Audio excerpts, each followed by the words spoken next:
And welcome into a special edition of Tobs Talk today. My name is Riley Corcoran. The Tobs will host Team USA in a historic event tonight at Fleming Stadium as Team USA comes in with a 3-0 record already, getting through 3 Coastal Plain League teams in Peninsula, Fayetteville, and Morehead City the past 3 nights, and will try and keep their momentum going. The Tobs have alternated wins and losses their past 4 games, all of them close affairs. The pitching has been great for Wilson. The bats, not so much, winning last night 2-1 against the Petersburg team that had been struggling hitting-wise, and the Tobs just scored enough to win 2-1 last night. Julio Valdez was outstanding. 6 innings pitched for the left-hander from Alabama State. He allowed just 3 hits, no runs, struck out 4, and walked just 1 batter in his 6 innings of work. John Fitzsimmons made things interesting, but picked up the save in relief, his 3rd save of the season for the Wilson Tobs. As far as from a hitting standpoint, Collins Cuthro had a big RBI double. The product of Rocky Mount, North Carolina, busted out of his slump, sending a deep drive to center field for the first run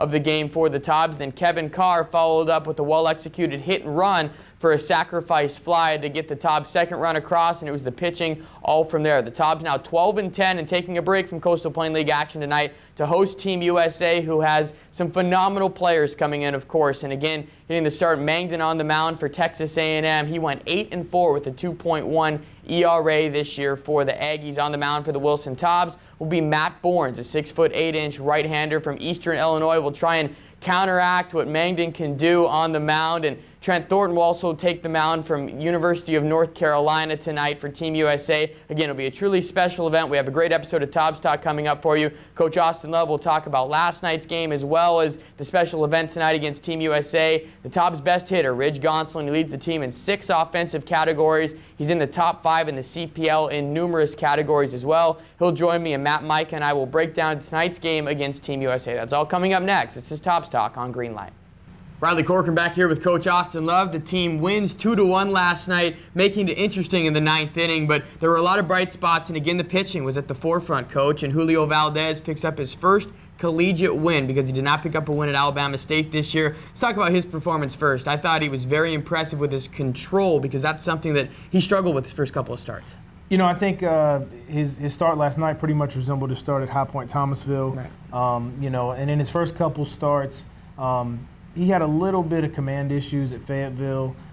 You know, there's some discrepancy there. You know what I'm talking about. So, but you know, he controlled all 3 pitches, was able to keep hitters off balance, and you know, attack the strike zone and pretty much do the same thing he did last week, you know, against the High Toms. And believe it or not, that's the first home start for Julio Valdez. So I think all the pitchers like to pitch at historic Fleming Stadium. How about that 9th inning? John Fitzsimmons makes it interesting. We were joking about it a little bit earlier. Maybe he just likes having the bases loaded all the time, it seems like. He came with the bases loaded, struck out the side, High Point Thomasville. Last night, the bases are loaded. Ends up striking out the side. But how nervous were you in the dugout?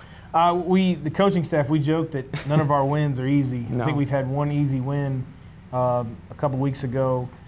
Even when back to like the first week of the season, the game against Edenton where we were up big, that wasn't an easy win with the 9th inning. You know, John's got great stuff. As long as he attacks bats and gets ahead of batters, he's going to be fine, and hopefully he's done with the excitement and the adrenaline rush of you know, having the tying run at the plate. So hopefully he'll get over that and be ready to go the rest of the week. And picking up his 3rd save of the season already for the Wilson Tobs. All of them have been a little bit interesting to say the least, but from a hitting side of things, let's focus on the positives. There were a couple guys that needed to bust out of slumps last night, and Collins Cuthro delivered with an RBI double, and I said on the air, I thought it was the furthest hit ball he hit all year because those 2 home runs were in Edenton. That ball last night, the double off the wall, about 390 feet away. Nice to see him get an RBI double as well as Kevin Carr. Nice sacrifice fly. Those are the 2 RBIs for the Tobs last night. Nice to see those guys kind of bust out of mini slumps. Yeah, Collins has really been working on his stroke, trying to keep his hands moving, you know, through the zone, and he's got big time juice in his bat. You know, when he doesn't cut off his swing. You know, very glad to see him get a much-needed double. He took a lot of good swings last night, just fouled off some pitches. And Kevin coming off the DL last week, tried to slowly work him back in. He's been working really hard on his swing. Actually, you know, the play that he got the RBI on, he did a good job. That was actually hit and run. And, you know, he did his job. And, you know, in some ballparks that might be a hit or some, you know, defensive alignments. But You know, we got him an RBI, and he was pretty much on base all night for us, you know, and we did pretty well with getting runners on and getting them in scoring position, just didn't capitalize on every opportunity. And Kevin Carr getting 3 walks in that game last night, and the Tobs now have alternated wins and losses their last 4 contests, most of them being one-run games, sitting at 12-10, taking a night off, of course, from the Coastal Plain League, at least the competition there, and it'll be Team USA coming into tonight. And what people might not know is your ties with Team USA and working a little bit with them. Tell everyone a little bit about that. I've worked some of the community camps for them for the city of Cary. City of Cary was, you know, built them the ballpark, you know, so they do some community camps for little kids and coaches. I've worked one of those, and last year I was fortunate enough after leaving North Carolina A&T to work the NTIS and pretty much help select kids in different age groups to compete for a spot on the national team. So, you know, got to see some very, very talented 14 and under, 16 and under, 17 under kids, and it's kind of special. You know, I really didn't realize what I was getting into until I was there. It's pretty hectic. It's a nonstop weekend, and you know, it's very special anytime you're given something, you know, with your country's colors on, and especially when you know you're picking kids to go competing in, you know, Pan America games or you know, just doing a world tour period, so it's pretty exciting stuff. And again, you understand the appreciation of Team USA coming and how special an event this is going to be tonight. So many great players coming to play at historic Fleming Stadium. Any that stand out maybe to you? I know there are so many, we could just go on forever and ever, but a couple of guys maybe that stand out to you that will be playing tonight. Well, you know, the local guys that I've seen, you know, before coaching against them in Rodon and Turner. You know, the kid tonight, you know, from Texas A&M. Mangdon. You know, he's been lights out. You know, looking at his numbers, he's a stud. You know, the kid from Carolina, Thornton. You know, they have so many great players. For me, it's really going to be fun to see some of the kids from the West Coast and the Midwest. I've seen a lot of kids on the East Coast. Just seeing some of those other young men, you know, just trying not to be in all of them and go out there and compete. You know, you're looking at a lot of future major leaguers. So, you know, it's just.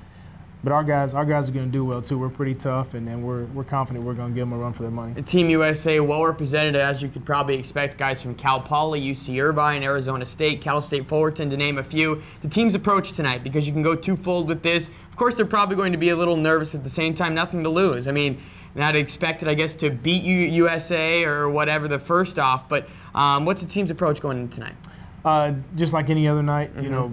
Win every inning, get ahead, and you know, be aggressive and attack the batters, attack the ball, attack the fastball, and be aggressive on defense. So, you know, we're going to treat it like an everyday game. We are going to try to, you know, give everybody some experience in the game, you know, to make it fun, but we're going to definitely try to win the ball game. And again, Matt Bournes will be on the mound. It's interesting to see how teams approach this game as an exhibition contest or not, and some teams so far have thrown their ace, some have decided not to. It just worked out in the rotation where Matt Bournes was going for the Tobs tonight. It was his turn in the rotation. He has put up pretty good numbers, leading the team in innings pitched, and he was lights out against Asheboro. We expect from Matt Bournes tonight, try and just keep him calm too, because it really doesn't matter 1 through 9. He'll be facing a stud at the plate. Yeah, I think Matt, he's usually pretty calm. You never really see him get too excited or anything. He did show a little bit of emotion last week in Asheboro.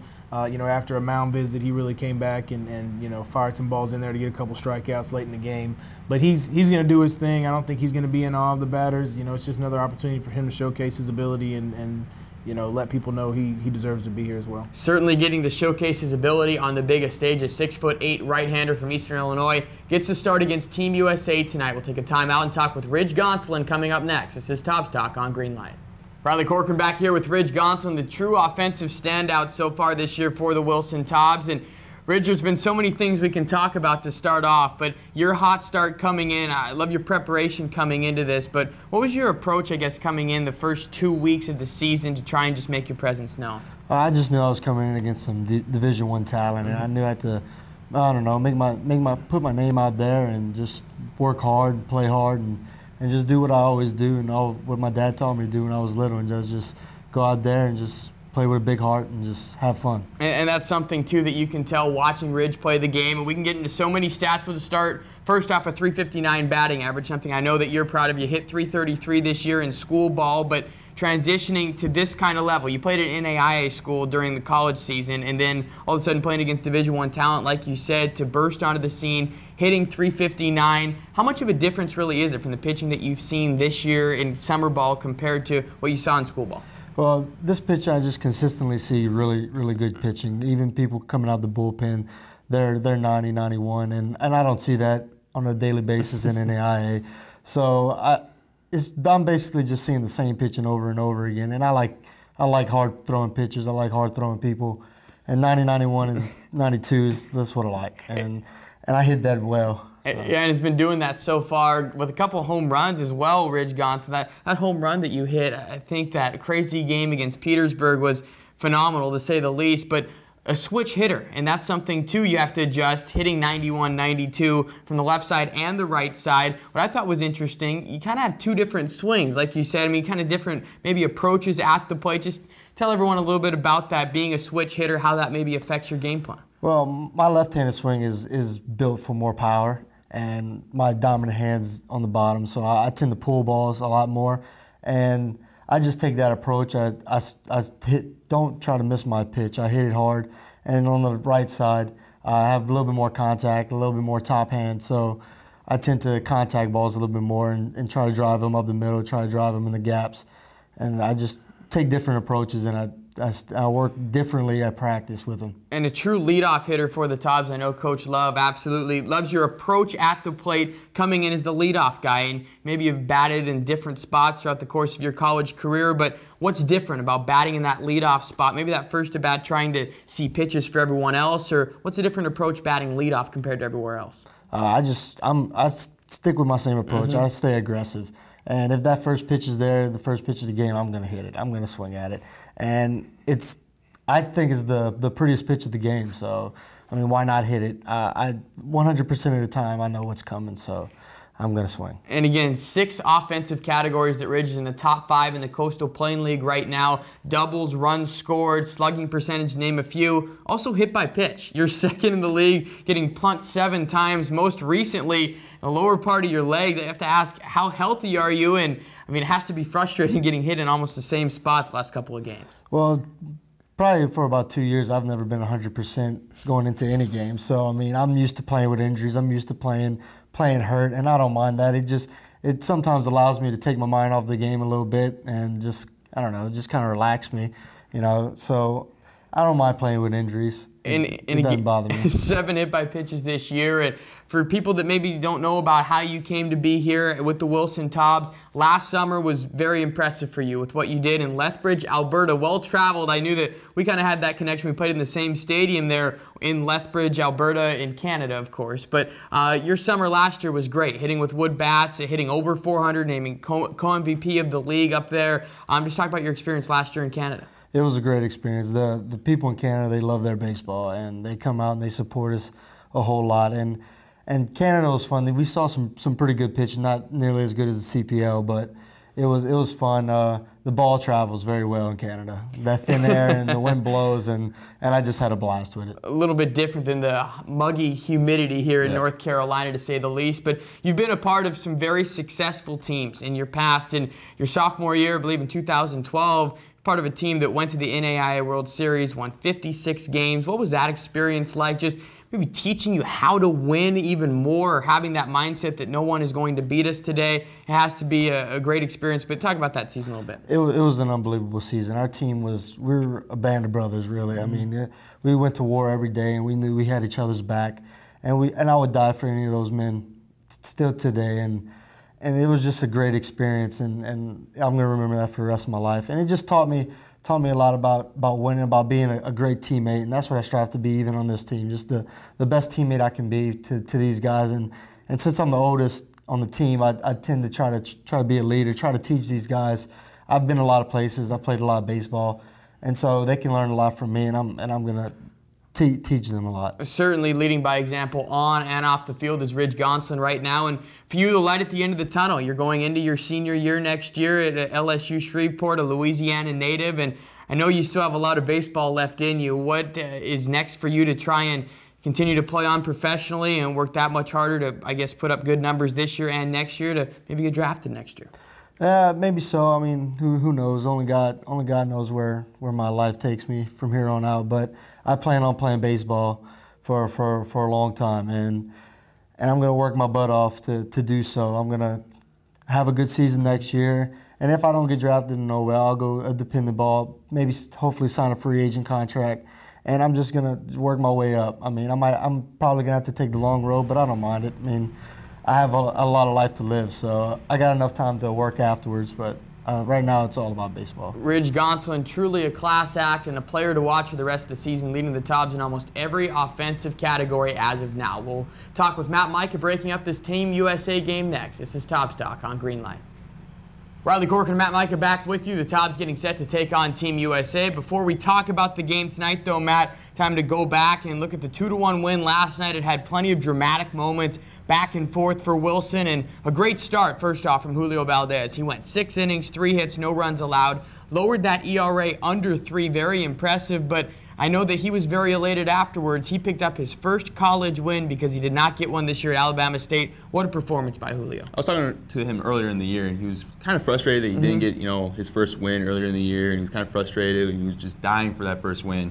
But what I was impressed with was he worked effectively with his curveball, got ahead with his curveball, threw it for strikes, and the hitters were off their game plan when he did that. And we were saying that before the year started with Julio, trying to work any pitch in any count. We saw a couple 3-2 curveballs from him, among many other things last night. He was so effective, only 1 walk throughout the game. And he almost got a no decision because the 9th inning got very tense towards the end. John Fitzsimmons, the lights-out closer for Wilson, came in and hit a batter, walked 2 more, and the bases were loaded all of a sudden with 1 out. He struck out a batter, then walked in a run. It was 2-1 before getting another strikeout, eventually striking out the side. But he made it interesting in the 9th inning, Matt. I feel like Fitzsimmons wants the bases loaded every single time he comes onto the mound. We saw that with High Point in Thomasville, and we saw it last night again. And he just loves pitching under pressure, and he excels at that. And getting his 3rd save for the Wilson Tobs. He had 10 this year pitching for the Canisius Golden Griffs. And the Tobs win. They improved to 12-10, so they've alternated wins and losses in their last 4 games now. The starting pitching has been great. As we move to tonight a little bit, Team USA comes in, and Matt Bournes will get the start. And I know that you want to talk from the pitching side of things first, and let's talk about Matt with what he's done. Only that 1 bad start he had where he went 2 innings, he gave up a bunch of hits and some home runs against Edenton. Besides that, he has been lights out. Talk about his last start against Asheboro, what you saw he did so well. He got ahead with his fastball very well, and he used the entire field to his advantage. He wasn't pressing, wasn't looking for striking out every single batter in the order. He used his defense backed him up. And again tonight, just an exhibition contest, but not any normal exhibition. As Matt Bournes gets ready for tonight, I mean, it doesn't really matter who's coming up for Team USA. They're all going to be the best of the best. If you're Matt Bournes, how do you approach a game like this? First, you just have to enjoy the moment. You go out there, your heart's going to be pounding, it's going to be racing, and the adrenaline is just going to be off the charts. Everything's going to be flying. But then once the first inning, and you get that first inning under your belt, then you start calming down. This is just a normal game. And Will Maddox for Tennessee right now, 6 for 9 in his first couple of games for Team USA. He's off to a hot start among many other players. There's just a ton of highlight guys going, and Daniel Mangden will get the start from Texas A&M on the mound, 8-4, the right-hander, and he's pretty good, a power pitcher that can go from the right side. But you have to remember, it's his first start for Team USA as well this year. Think he might have some nerves as well pitching against the Tobs? Yeah, I feel like that. It's his first start, like you said, and he was also a catcher. And I did not know that. Right. He played a little position, so he's very athletic, which is very dynamic, and I'm very excited to see the athleticism spread across this roster. And again, you're going to be very busy tonight throughout the game with the social media outlets. Again, remind our fans how they keep in touch with the Tobs tonight. All right, follow us on Facebook, Twitter, Instagram, and YouTube at Wilson Tobs. I'll be on the field with Team USA all night long, taking pictures, taking video, seeing how they interact, and just watching their athleticism all night long. A can't-miss event tonight at historic Fleming Stadium. We'll wrap up the show next. This is Tobs Talk on Greenlight. And another episode of Tobs Talk in the books. A truly special event tonight as the Tobs will host Team USA, who comes in with a 3-0 record, already getting through Peninsula 1-0, then Morehead City 10-2, and then Fayetteville last night winning 11-3. The pitching has been outstanding for Team USA, just allowing 4 earned runs in their first 3 games. Can the Tobs solve them tonight? Well, that'll remain to be seen. At least Daniel Mangden will get the start from Texas A&M. The right-hander went 8-4 with a 2.1 earned run average for the Aggies this year. Going for the Tobs will be the 6'8" right-hander Matt Bournes from Eastern Illinois. He has been great for the Tobs so far this year, leading the team in innings pitched as well as ERA by a starting pitcher. So can the Tobs solve Team USA, get their offense figured out? we will see tonight. Again, should be a great event for baseball. We look forward to seeing you out at historic Fleming Stadium. And again on Tobs Talk next Thursday on Greenlight.